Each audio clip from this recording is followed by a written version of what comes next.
오늘은 갈라디아서의 말씀 함께 나누길 원하는데요. 그 갈라디아서 말씀 쪽에서 은혜에 대해서 좀 말씀 나누고 싶습니다. 그래서 제목이 그 은혜로입니다. 우리 예수 그리스도 안에서 형제된 성도 여러분, 하나님의 은혜를 사모하시고 갈망하십니까?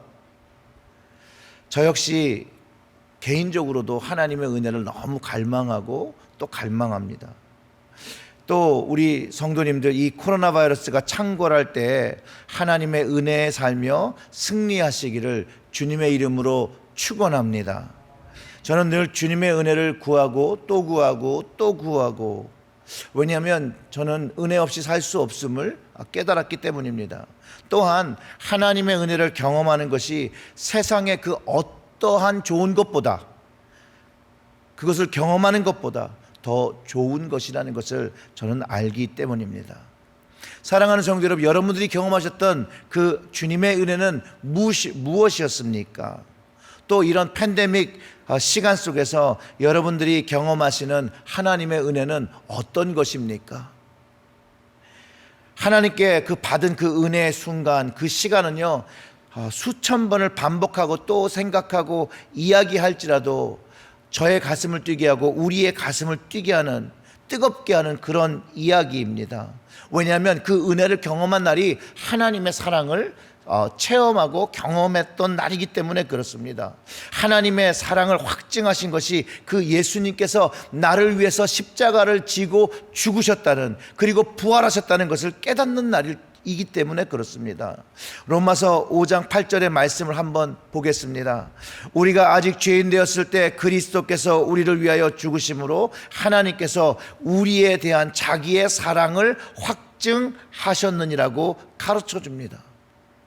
우리는 그 은혜로, 그 십자가의 은혜로 사랑을 경험했습니다. 주님의 은혜를 경험한 날, 하나님과 예수님은요, 그날 저의 마음을 감동시키셨습니다. 그 주님의 사랑으로 인해서 제 인생이 변화하기 시작했습니다. 어떤 변화가 일어났냐면요, 교회를 가면, 예배를 드리면 너무 좋은 거예요. 아무도 없는 텅 빈 성전에 갈지라도 그 자리에 앉아 있으므로 너무 좋은 거예요. 너무 기쁜 것이에요. 왜냐하면 그 안에서 하나님의 사랑이 가득한 것을 경험할 수 있었다는 것이에요. 저는 그 사랑이 좋아서 하나님을 찬양했습니다. 텅 빈 인생 속에서 하나님으로 가득 차기 시작했습니다. 그렇더니 보니까 여기에도 하나님이 계시고 저기에도 하나님이 계시고, 하나님은 저의 모든 삶 속에 계시는 그 하나님인 것을 다시 한번 깨달았고, 그것으로 인해서 기뻐할 수 있었다는 것이죠. 그 은혜가 없었다면 하나님을 알 수가 없었죠. 이전에는요, 사람들이 하나님을 만났다, 하나님을 만나셨어요 라고 하는 그 말 자체를 이해할 수가 없었는데, 은혜를 받은 후에 그 말이 이해되고 공감되어지고 그것에 아멘하게 되었다는 것이에요. 그 하나님이 나를 위해서 하나님의 아들, 그 아들을 십자가 고통을 인내하게 하시고 그분의 아픔이 나의 죄를 사하신 것뿐만 아니라 나의 그 죄진 자리를 치유해 주시는 그런 경험도 했다라는 것이죠. 분명히 그 당시에요, 저의 모습은 세상 기준으로는 실패한 인생이었습니다. 실패한 사람. 그런데 그 은혜를 받고 보니 하나님의 기준이 그 아들의 생명으로 살린 존귀한 아들이 되는, 트랜스포메이션이 된, 변화된 인생이 되었다는 것을 경험했습니다. 요한복음 1장 12절의 말씀이 이렇게 이야기합니다. 영접하는 자 곧 그 이름을 믿는 자들에게 하나님의 자녀 되는 권세를 주셨으니, 그 말씀이요, 제가 하나님의 자녀 됐다는 것을 믿기 시작했습니다. 확신을 가지게 되었습니다. 그러면서 이사야 말씀 43장 4절의 말씀이 실제가 되기 시작했어요. 내가 내 눈에 보배롭고 존귀하며 내가 너를 사랑하였은즉 내가 내 대신 사람들을 내어주며 백성들이 내 생명을 대신하리라고 한 그 말씀이 마음속에서 깊이 체험되었고 깨달아질 수가 있었습니다. 하나님의 은혜를 경험한 사람들은 여러분, 좋게 변할까요? 아니면 나쁘게 변할까요? 당연히 좋게 변하는 것이죠. 어떻게 좋게 변화하기 시작하면 우리의 현실에 직면하는 우리의 마음의 자세가 바뀝니다. 그것이 변화되어서 하나님을 신뢰하며 그 신뢰하는 믿음으로 하나님께 나아가고 기도하고 긍정적인 부분으로 그 당면 문제를 조금씩 풀어가기 시작한다는 거예요. 이전에는 하나님이 동행하심을 알지 못했기 때문에 몰랐지만 그 은혜로 인하여 하나님께서 동행하시고 나를 사랑하신다는 것을 안 후부터는, 그 아버지의 놀라운 은혜를 경험한 후부터는 하나님께서 함께 하신다는 것을 믿으며 살아가게 된다는 것이죠. 즉 오늘 본문의 바울의 인생에 하나님을 경험함으로 인해서 바뀐 이야기, 자신의 인생이 바뀐 이야기를 하고 있습니다. 그리고 그의 삶 속에 하나님이 함께 하신 증거를 말하고 있다는 것이에요. 그리고 그 하나님을 증거했죠. 그것을 위해 자기의 생명을 걸었죠. 바울이요, 다메섹 도상에서 예수님을 경험하고 그 후에 주님의 은혜를 경험한 것으로 고백하는 것이죠. 자신이 경험한 복음 예수 그리스도의 계시였다라고 말하고 있습니다. 그 갈라디아서 1장 11절과 12절의 말씀을 보면 이렇습니다. 형제들아, 내가 너희에게 알게 하노니 내가 전한 복음은 사람의 뜻을 따라 된 것이 아니니라. 이는 내가 사람에게도 받은 것도 아니요 배운 것도 아니요 오직 예수 그리스도의 계시로 말미암은 것이라. 아멘.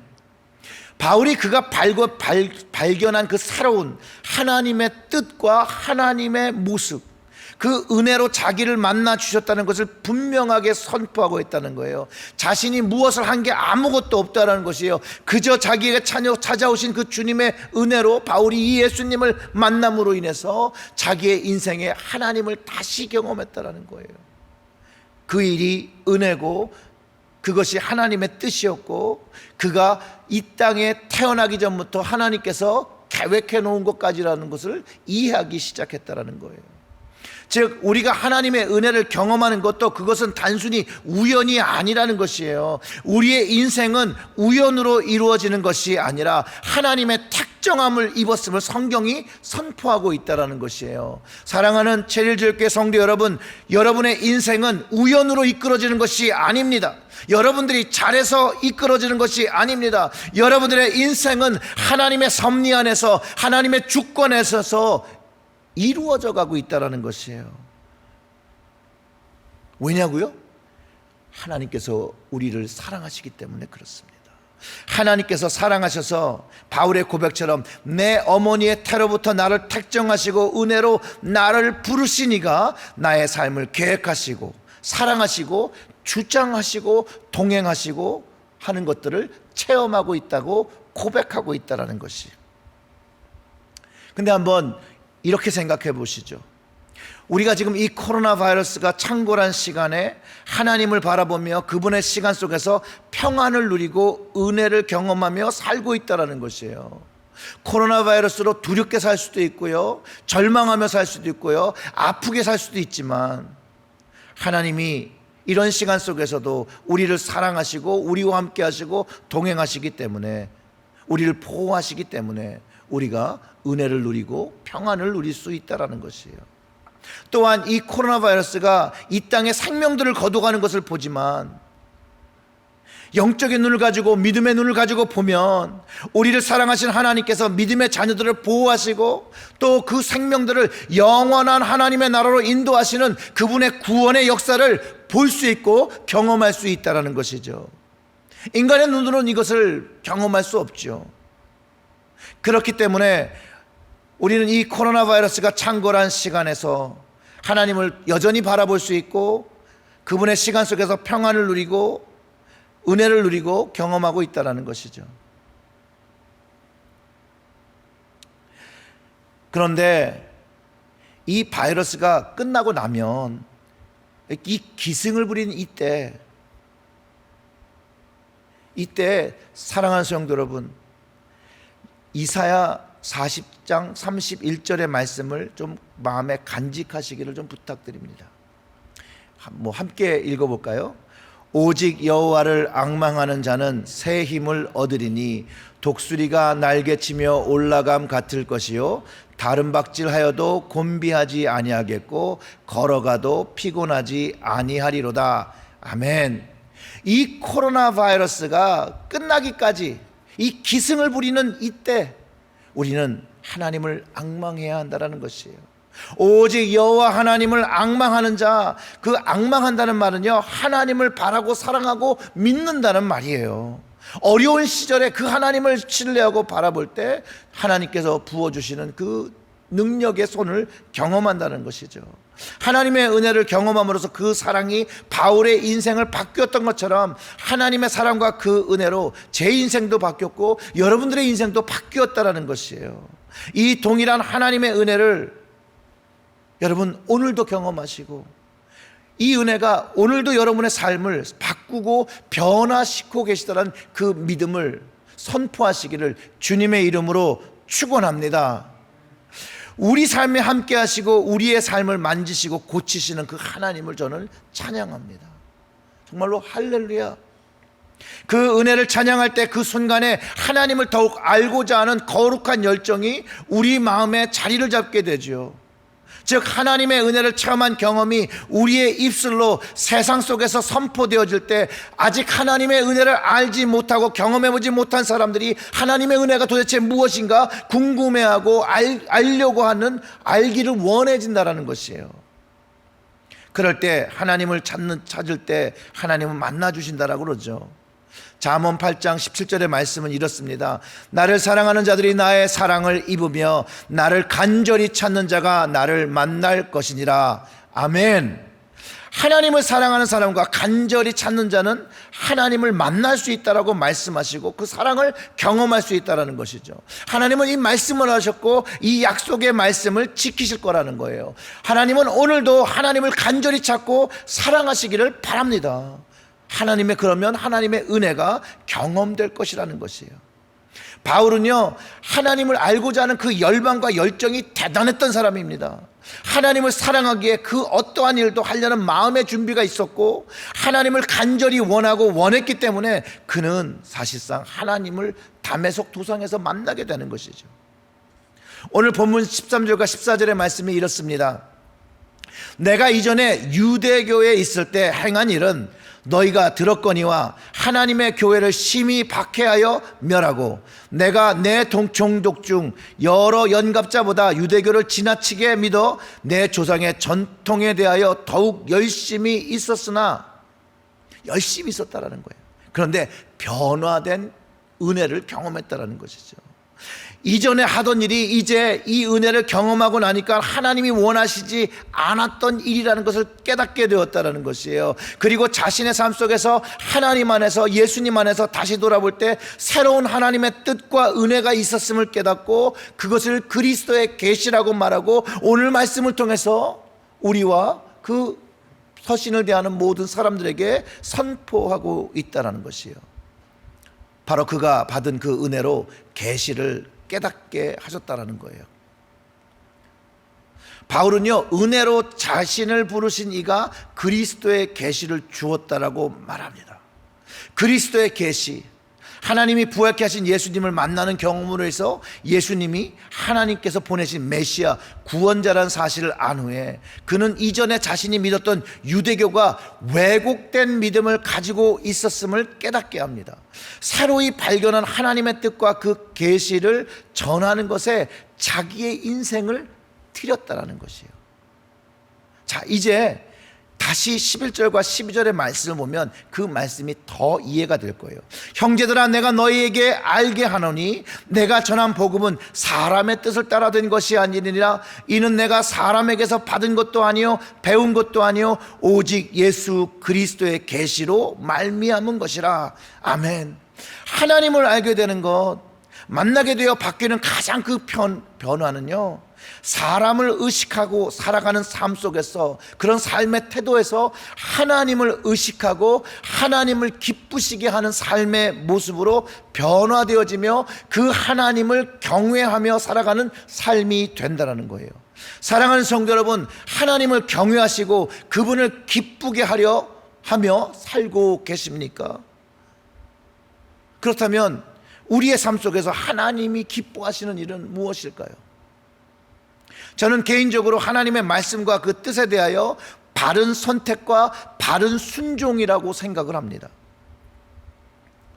이것이 하나님을 기쁘게 하는 그리스도 안의 믿음의 삶이라고 저는 믿어요. 저보다 인생을 오래 사신 분들이 많으십니다. 근데 우리가 인생을 살아가면서 할 수 있는 것과 할 수 없는 것이 구분되어져 있다고 생각을 우리가 경험하게 되죠. 또 인생을 살아가면서 할 수 있는 것이 많지 않다는 것을 또 깨닫게 됩니다. 또 우리의 인생 속에서 선택할 수 있는 것과 선택할 수 없는 것이 있다는 것을 깨달으며 살아가죠. 그리고 선택할 수 없는 삶 속에 순응하고 그 안에서 기쁨과 만족을 누려야 되는데 그렇지 않으면 어떻게 되는 거예요? 불행해지는 거죠. 그리고 그 선택한 것에 대해서 자신의 선택과 책임과 의무를 다하며 그 안에서 기쁨을 누려야 합니다. 우리의 인생 속에서 공통적으로 선택할 수 없는 것이 있는데요, 그게 뭐냐면 부모님이에요. 선택할 수가 없어요. 숙명처럼 주어지는 겁니다. 우리의 선택이 없어요. 부자 부모님을 만나던 가난한 부모님을 만나던 교육받은 부모님을 만나던 교육받지 못한 부모님을 만나는 것, 우리의 선택으로 되어지는 것이 아니고 또 바꿀 수 있는 것도 아닙니다. 그렇기 때문에 우리 부모님이 이랬으면 좋겠고 저랬으면 좋겠고, 아니면 누구 집 어머니나 누구 집 아버지가 내 부모였으면 좋겠다라고 생각을 하던 100번을 해도 바뀌지 않습니다. 그저 하나님께서 주신 부모님께 감사하며 순종하며 살면 하나님께서 기뻐하신다라는 거예요. 또 우리도 자녀를 선택할 수가 없습니다. 자녀도 운명처럼 주어지는 겁니다. 자녀를 임신한 후에 10달이 차서 세상이 나올 때까지 그저 기다려야 되고요, 어떤 아이가 내 가정에 주어질까 기대와 사랑으로 기다려야 되는 것입니다. 아무리 내 자녀가 마음에 안 든다고 해도 다른 집 아이랑 바꿀 수가 없습니다. 바꿔주지도 않아요, 여러분. 부모님과 자녀는요, 내 마음에 들고 말고 하는 이유로 가족되는 것이 아니라 우리의 숙명이라는 것이에요. 이것을 불평하고 불만을 가지고 살면 더 불행하게 사는 것이고, 똑같은 가정인데도요, 사랑하고 아끼고 살면 다른 사람들이 부러움을 없는 아름다운 가정으로 살아가는 것이에요. 그 가정에 무엇을 가졌냐 안 가졌냐가 아니라 그 가정이 사랑하며 살아가며 오손도손하게 살아가는 걸 보면 많이 가진 사람, 많이 배운 사람들의 가정으로부터 부러움을 사게 되는 것이죠. 하나님의 은혜를 경험한 사람이 바로 이렇게 살아야 한다는 것이에요. 내게 주어진 부모와 자녀들로 인해서 하나님에게 감사하며 또 이 가정을 하나님께 의탁하며 사랑을 나누면 행복을 나누는 가정으로 살려고 바른 선택과 바른 순종들을 하기 시작한다는 것이에요. 왜냐하면 그 은혜로 부르신 이가 우리 부모님과 우리 아이들을 허락하셨기 때문이죠. 또 우리가 선택할 수 없는 거, 출생을 선택할 수가 없습니다. 태어나는 것을 선택할 수 없고 죽는 것을 선택할 수 없습니다. 내가 이 세상에 오는 것과 또 생을 마감하는 것도 선택할 수 없는 것입니다. 그렇기 때문에 낙태와 자살은 사슬 속에서 계속해서 비난받아온 것이에요. 많은 사람들이 어쩔 수 없는 선택이었을 것이라고 하면서 정당성을 찾으려고 하죠. 그러면서 아주 극한 예제를 들면서 이야기하지만 많은 사람들이 낙태를 하거나 아이들을 고아원에 보내거나 버린 사람들, 평생 자신의 한 일들의 후회와 눈물 지으며 후회하며 살아가는 것들을 많이 고백하는 거 경험하게 됩니다. 또 자살 역시도 얼마나 힘들었으면 그랬을까 하는 것으로 이해되지만, 더 많은 사람들이 자신의 삶이 또 어렵고 어려울지라도 자신의 부모와 자녀를 생각하며 이겨내는 것이 더 옳은 것이고 옳은 선택이라고 저는 믿습니다. 확신합니다. 물론 이것을 단순하게 단정질 수 있는 그런 말은 아니겠지만, 그러나 자신의 괴로움으로 자살이란 방법으로 문제를 해결한 것처럼 보일 수 있으나, 자기의 선택으로 부모의 마음에 피멍을 들게 하고 아내와 남편과 자녀들에게 끼치는 상처를 한번 생각해 볼 때 자신의 현재 삶이 또 어렵고 또 어려울지라도 자신의 부모와 자녀를 생각하며 이겨내는 것이 더 옳은 길이고 하나님께 순종하는 길이라고 저는 확신합니다. 그렇기 때문에 그 하나님의 은혜를 경험한 사람들, 그 은혜로 하나님의 섭리를 인정하며 옳은 선택과 순종으로 살아갑니다. 그 은혜로 우리를 부르신 하나님, 나를 부르신 그 하나님이 아버지시고 그 하나님이 계시다는 것을 믿으며 안다라면 하나님 뜻에 맞추어 바른 선택, 옳은 순종을 하며 사는 것, 그 피조물 마땅한 것이죠. 더더욱이 피조물뿐만 아니라 그가 자녀라면 또 우리에게 맡기신 삶의 사명이 있다는 것을 알면 하나님을 선택하고 순종하는 것이 더 옳은 일이라는 것들을 깨닫게 됩니다. 그런데 우리의 인생 속에서 선택할 수 있는 것의 한 부분이 바로 배우자죠. 물론 나는 부모님이 권유해서 결혼했다 라고 해도 결국 자기가 선택한 것입니다.